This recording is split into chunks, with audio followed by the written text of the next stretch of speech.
علیہ وآلہ وسلم جو مجھ پر روز جمعہ درود شریف پڑھے گا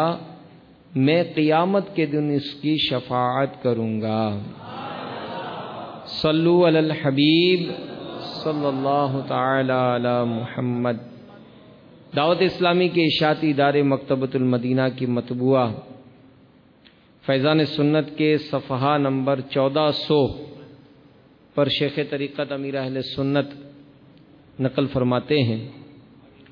حضرت سیدنا عبداللہ بن عمر رضی اللہ تعالی عنہما سے روایت ہے کہ رسول اللہ صلی اللہ تعالی علیہ وآلہ وسلم فرماتے ہیں کہ جس نے رمضان کے روزے رکھے پھر 6 دن شوال میں رکھے تو گناہوں سے ایسے نکل گیا جیسے آج ہی ماں کے پیٹ سے پیدا ہوا ہے۔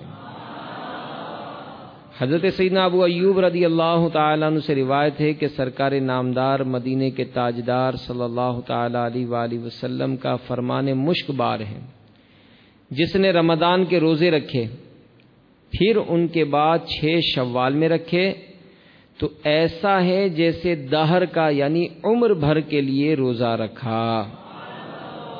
حضرت سیدنا ثوبان رضی اللہ تعالیٰ عنہ سے روایت ہے کہ رسول اللہ صلی اللہ تعالیٰ علیہ وآلہ وسلم نے فرمایا، جس نے عید الفطر کے بعد شوال میں 6 روزے رکھ لیے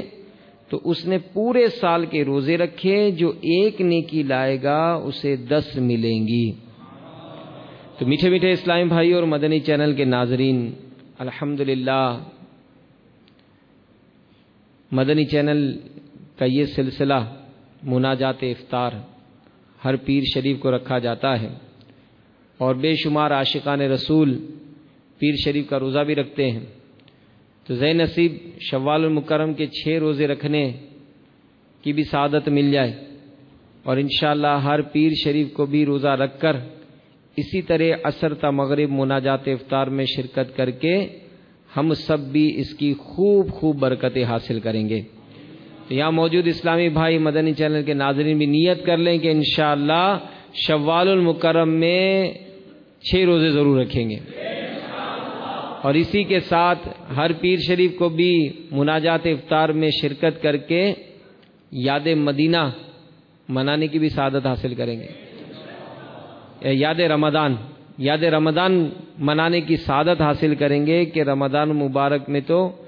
روزانہ ہی مناجات افطار کا سلسلہ ہوتا تھا، روزانہ ہی افطار کے وقت شیخ طریقت امیر علیہ سنت کے تربیت کے مدنی پھول ہمیں حاصل ہوتے تھے۔ اسی طرح شیخ طریقت امیر علیہ سنت سحری میں بھی اس کی برکتیں ہمیں عطا فرماتے تھے۔